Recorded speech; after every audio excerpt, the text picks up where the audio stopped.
What's up, tribe? How you guys doing? Go ahead and hit that subscribe button. I hope you like this video.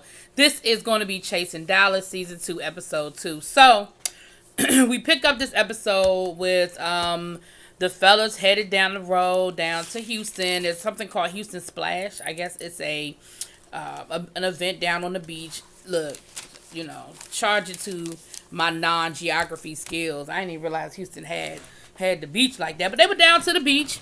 And it looks like Reese D traveled down and he hooked up with a friend of his named Rock. Now, what we're going to find out is that there's some sort of connection between Rock and Markel. Rock act like he don't know who Markel is. Markel was like, "Oh, you know me. You know me." Then Rock is a porn star / police officer / running for president. I'm just reporting what they said. I'm just reporting my notes. I'm just porn, police officer, running for president. Now, let me tell y'all something. Let me tell y'all some of my personal business, okay? Real quick. We're going to take a quick little story time. I have a really good friend of mine who was a police officer who used to run who's a swinger. He's in a lifestyle. And him and his wife used to host happy hours. And they were like swinger-friendly happy hours at a private club. And he was a police officer. So, being a police officer is not a mutually exclusive situation where you won't, be in other things. But it was all legal. And he knew what the rules were and what the law was to make sure that everything was everything. Anyway, that's just a quick little story time. Notice I said friend. I didn't say I participated. So don't start that rumor. Okay? But he's a friend of mine. Him and his wife, that's what they do. Anyway. So, like I said, it seems like there's going to be some situation with Rock moving down the line. We'll get a little bit more of that a little bit later. So, Dior also traveled down there with some of his children. He's a house father, which we found out in his Meet the Cast video. So, we met some of his gay children. A guy by the name of Trey we met. And they were not impressed with Houston Splash, okay? Dior was like, I could have had a VA. I'm just not. There ain't a whole lot of people here. I drove down here for whatever reason, and, it ain't really nothing popping off. So they were not impressed. But what we did find out was that, Reese was throwing a little shade at the tattoo party, talking about something. It was in the hood, honey. He was talking about it was hot, and it was in the hood. Now, it was hot, because everybody was fanning. I forgot to say that in my review last week. Everybody was fanning, honey. It was definitely hot. But he said it was in the hood, and I was like, y'all gonna stop with this in the hood stuff. But anyway, whatever. Then, I guess at some point, they said something about a game night, that Markel is having a game night. I missed that. I don't know if it was on my end, if it was my ears, if it missed that part of it, I don't know. But, so we know that Markel is going to be hosting a game night. Trey seemed like Trey, the guy there, Dior's child, I believe his name was Trey. Y'all know how I'm with names, but if I get it wrong, charge it to my head, not my heart. He seemed to kind of scrunch up his face a little bit when they were talking about the tattoo party. I don't know if he know Womack. I don't know if there's a history there or if he was just, responding to what Reese was saying about it being in the ghetto and all this other stuff. Okay, so that was the little Houston situation. So then we come back up and we see Markel and Reese hanging out. Now, we know that Markel and Reese are not as close as they once were, but they are still, at this point, they're still friends. So he invited him over so they could kind of talk about what had gone down at the tattoo party and just kind of kiki, a little bit caca. Shouts out to my boy Jay the Nerd. And that's when Rock's name came up again. And Markel was just like, what's good? Like, I know him. Why he trying to act like he don't know me? Like, why he playing these games with me? And Reese was like, yeah, well, he said that he ain't know, he told me he didn't know you either. So again, not really sure where that whole situation is going. Markel was throwing some shade, but y'all know that's Markel Shade. That needs to be your new last name. So, the other thing they talked about was,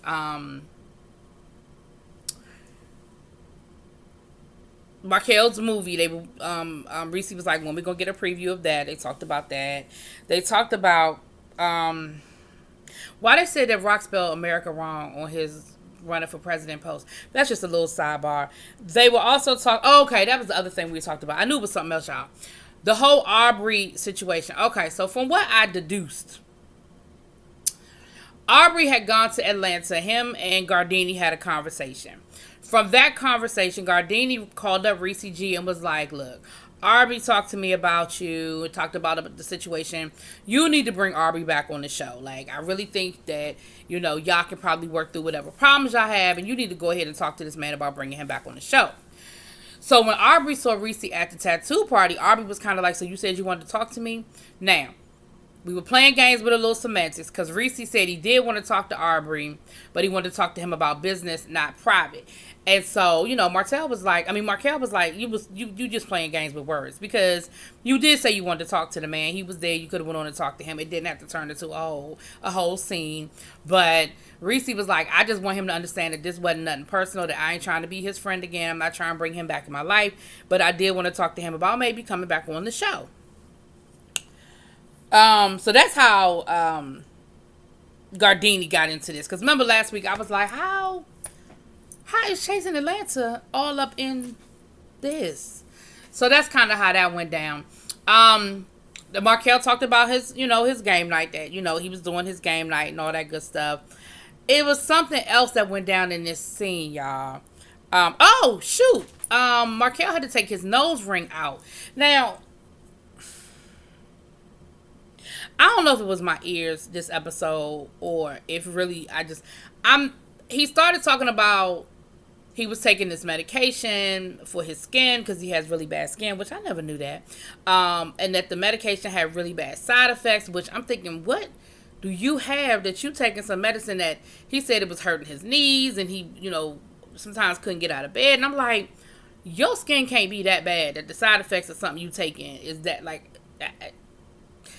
But I missed how that was connected to him having to take the nose ring out. Did his nose swell up? Did he have an allergic reaction? Like, I wasn't sure. I never caught the connection. But neither here nor there. If it was causing you problems in connection to this medicine, then yes, you need to take the nose ring out and just move on. It ain't that serious. But y'all let me know. I missed it. Markel, somebody, I missed it.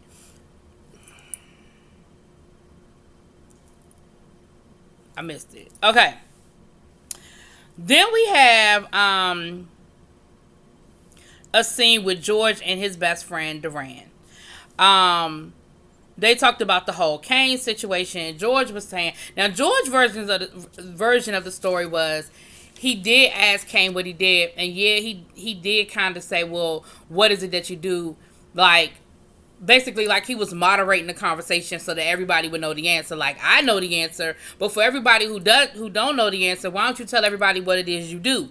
That's kind of how George felt like he was carrying the situation. He was like, I wasn't trying to be shady. I was just saying, there are new people here. There are people who weren't on the cast last year. I was just saying for the people in the back, tell them what you do. And then Kane sort of got offended by that and sort of went off left field. I think it was a little bit on both sides. Like, I definitely understand why Kane was like, what do you mean? What do you mean? What do I do? Like, you follow me on Instagram, you know what I do. But no, let me take that back. I don't see things from both sides because I think George is shady, and I think George knew what he was doing. He meant what he was doing. I think George was doing a little bit of BPPP, and for those who don't know what that is, that's a little bit of backpedaling and pussy popping. That's what I think he was doing. Because now that I think about it, you knew what the fuck you was doing. Stop playing with me. Anyway, you were being shady. You knew what you were doing. Then George started talking about Womack, right? Trey, the tattoo artist, Trey Womack. And he was saying how him and Trey did know each other and that he didn't understand why Trey came in here with that kind of energy and this, that, and the other.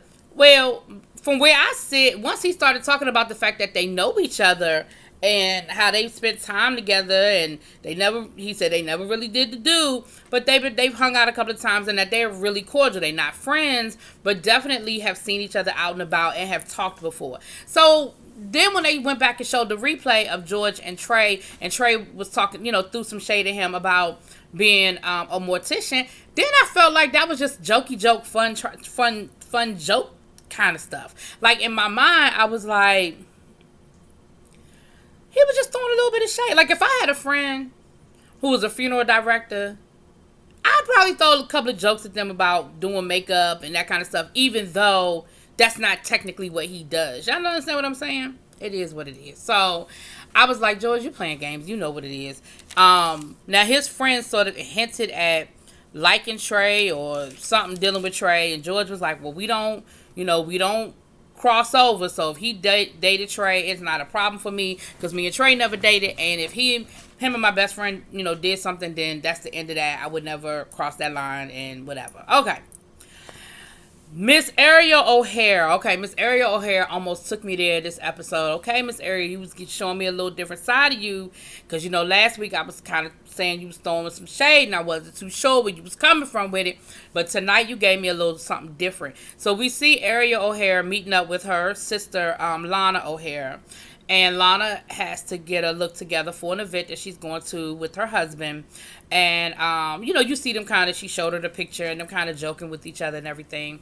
And then Ariel starts talking to her confessional about how she doesn't really, have a lot of friends. She said that she feels like her family doesn't really understand. Now, when she said family, I wasn't sure if she was talking about her biological family or she was talking about her drag family. Because O'Hare, and y'all correct me if I'm wrong, drop it in the comments. I mean, no disrespect. This is how I'm understanding it. So if I'm wrong, correct me respectfully. But her drag family is the O'Hare family, which we talked about last week, like Raja O'Hare and some of the other O'Hares we've seen on RuPaul's Drag Race and so forth and so on. So I wasn't sure she was talking about her biological family, like the people who gave birth to her family, or if she was talking about her drag family. But what she was saying was that she thinks that sometimes people don't understand the person that she is, the person that she's turned into, because she's not who she was. Like, she is a trans woman. And who has transitioned. She said she didn't get technical about post-op, pre-op kind of thing, but she definitely is transitioned. And so she was saying that she's not that person, and so it's hard sometimes.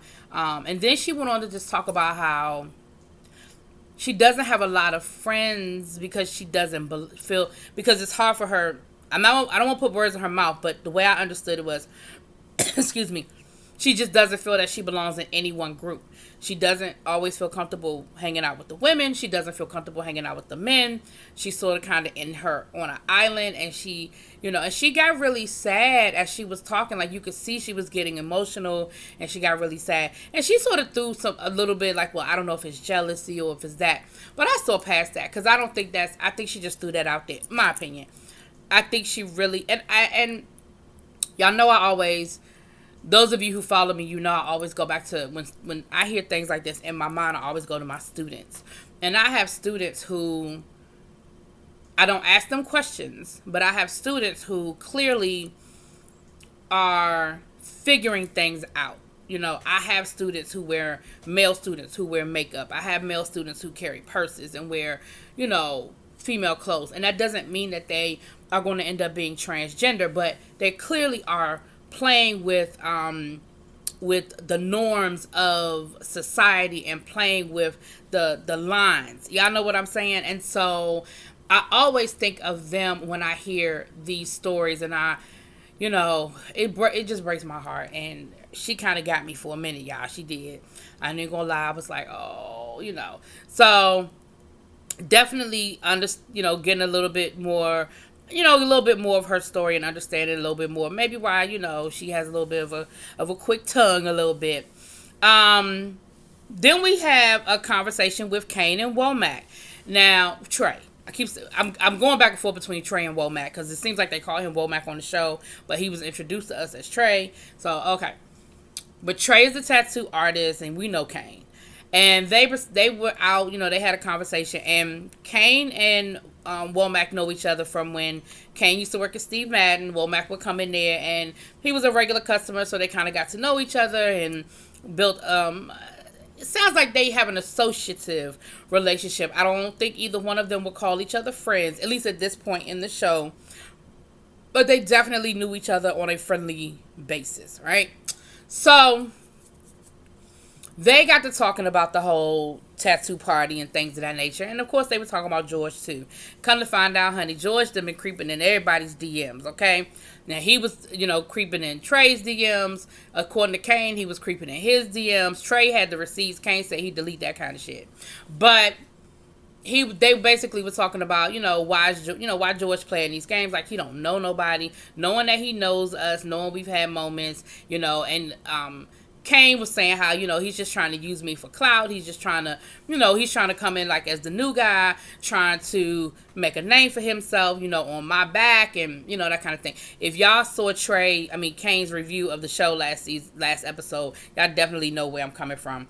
He made it very clear that he feels like George is a clout chaser and, coming through. And, Kane's thing was, I was just coming there like, look, I know everybody here working 9 to 5 just like I work a 9 to 5. But what are we chasing? The name of the show is Chasing. So the reality is we're chasing something that we don't quite have yet. So yeah, you work that 9 to 5 until you get where you need to go. Where's everybody trying to go? So that's that side of the story. And again, I do think George was being shady. I do think George was coming at coming a little sideways at Kane. Why? I don't know.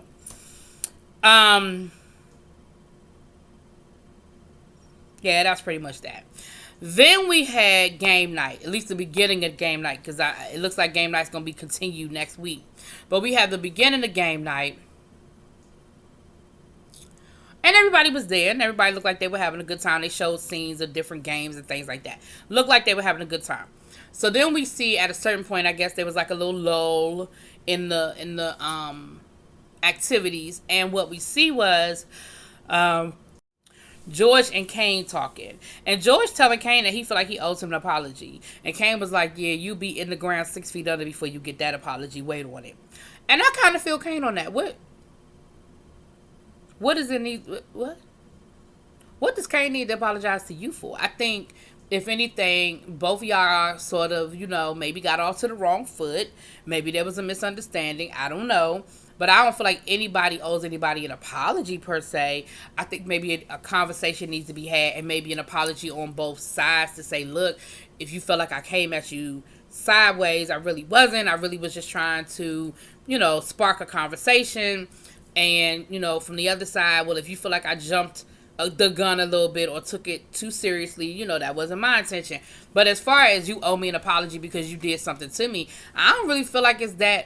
I just feel like both of y'all maybe need to chill out. But anyway, that was the episode. Looks like next week we're going to pick up the game night and maybe get a little deeper into some other situations. I'm going to tell you what I appreciated. I appreciated Miss Ayanna Van Zap. Her little interlude somewhere in the middle of the show. I appreciated it. I like it. I think that's a nice little addition to the show, Reese and producers. That was a cute idea. All right. With that being said, let me know what y'all think. Drop it in them comments. Peace.